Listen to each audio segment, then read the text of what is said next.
Pada pertempuran Pteria yang berlangsung pada musim gugur tahun 547 sebelum Masehi, Sahansah Persia, Raja Zulkarnain pertama, menang sementara atas Lydia. Lalu Raja Croesus dan sisa-sisa pasukannya mundur ke kota Sardis, ibu kota Lydia yang terletak di Anatolia sebelah barat.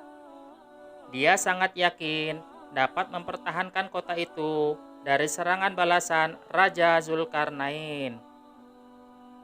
Dia berpegang teguh pada 3 asumsi dasar, yaitu: pertama, Raja Croesus sangat yakin bahwa Raja Zulkarnain tidak akan melakukan serangan balasan pada musim dingin.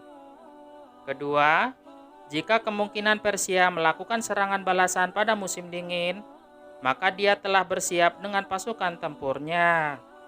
Dia tentunya tidak ingin mengulangi kekalahan di pertempuran sebelumnya. Oleh karena itu, dia meninggalkan formasi tempur lamanya. Saat itu, Lydia menerapkan formasi persegi panjang yang memanjang ke belakang, dan terbukti formasi tersebut tidak efektif, karena barisan paling depan Lydia yang diisi oleh divisi kavaleri Spartan dan Skythian dikejutkan dan dikacaukan oleh pasukan unta Persia. Benar-benar memalukan. Oleh karena itu, dia akan menggunakan formasi persegi atau kotak di unit infanterinya, sedangkan divisi kavaleri Lydia berada di kedua sayap. Kemudian, kedua divisi tersebut akan bergerak secara bersama-sama menyerang pasukan Persia. Dia yakin formasi tempur seperti itu akan efektif untuk memenangkan pertempuran. Ketiga, jika kemungkinan buruk terjadi, maka Raja Croesus dan sisa-sisa pasukannya akan mundur memasuki kota Sardis. Kemudian mereka berlindung di balik benteng alami maupun buatan yang mengelilingi kota itu. Dia yakin pasukan Zulkarnain tidak akan mampu menembus benteng tersebut. Apakah Raja Zulkarnain sanggup melewati 3 tantangan tersebut? Lalu apa yang disiapkan oleh Raja Zulkarnain untuk mengatasi 3 tantangan itu? Kami akan berusaha menjawab 2 pertanyaan itu secara saksama dan dalam tempo yang sesingkat-singkatnya, insya Allah. Mari simak terus videonya hingga akhir, dan silahkan tekan tombol like dan share jika konten video ini dianggap bermanfaat.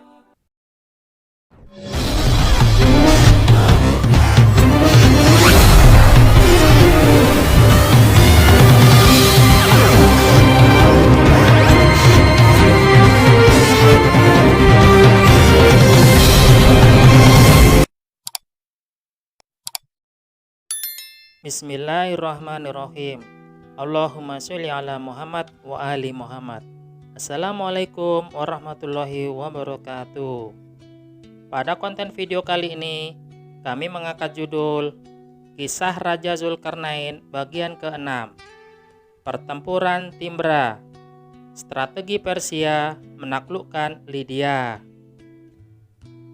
Konten video ini merupakan kelanjutan dari video sebelumnya, yakni Kisah Raja Zulkarnain bagian ke-5, Perang Timbra, Cyrus versus Croesus, persiapan Persia menaklukkan Lydia.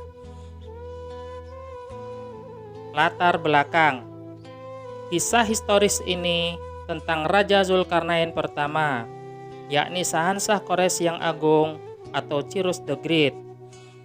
Dan latar peristiwa ialah masa pertempuran Timbra.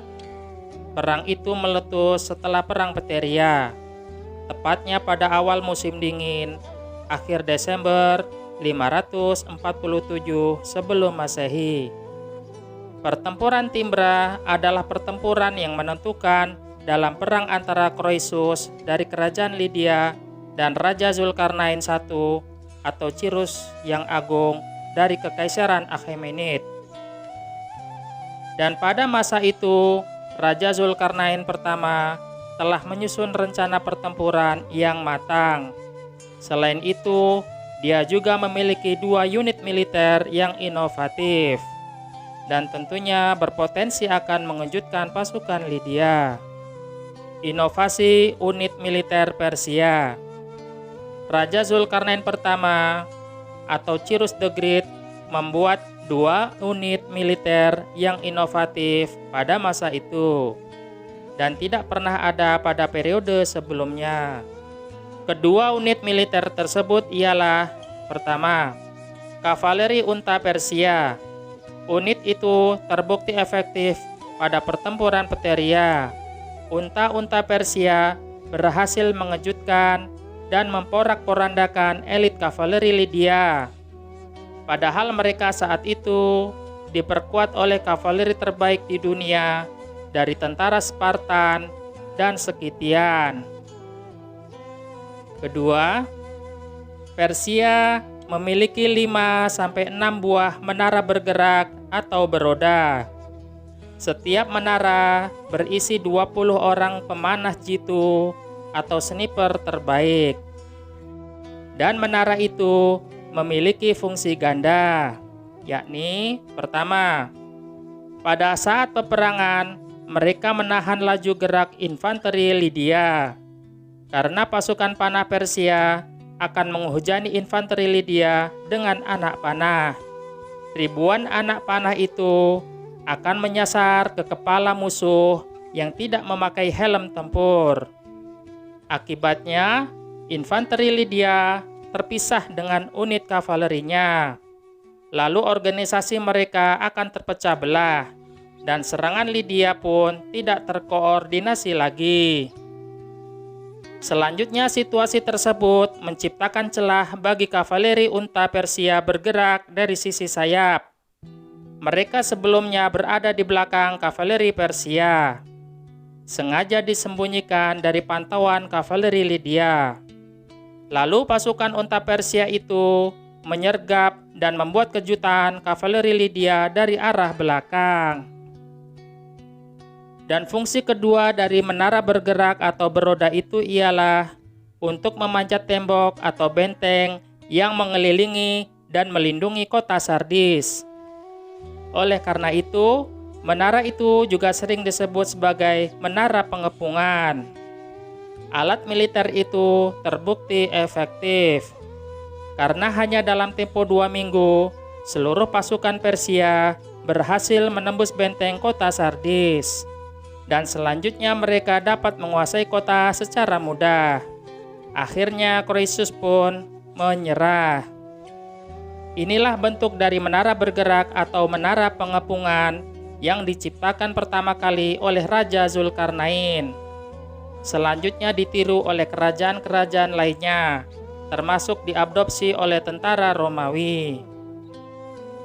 Dan inilah sketsa dari menara bergerak atau menara pengepungan itu. Dari sketsa tersebut, kita dapat memperkirakan tinggi menara itu sekitar 10 meter.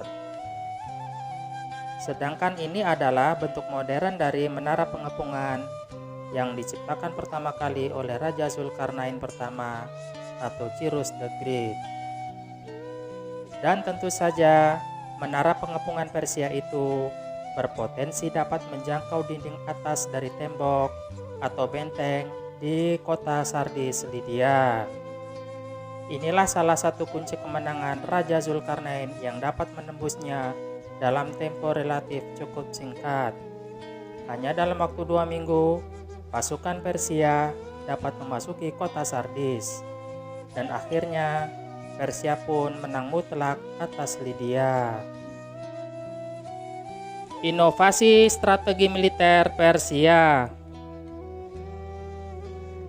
Inovasi militer Persia juga ada 2 buah.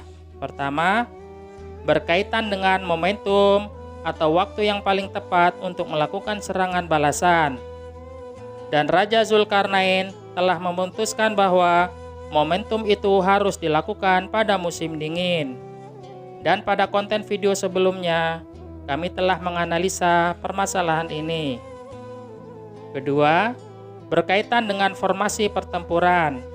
Raja Zulkarnain akan menerapkan formasi bulan sabit tua. atau inverted question formation. Formasi kedua pasukan. Seperti apakah formasi masing-masing pasukan? Seperti inilah formasi pasukan Persia versus Lydia. Warna merah adalah pasukan Persia, sedangkan warna biru adalah pasukan Lydia. Demikianlah sebagian kisah tentang pertempuran Timbra, dan sebagian kisah lainnya akan kami bahas pada konten video berikutnya, insya Allah. Wassalamualaikum warahmatullahi wabarakatuh.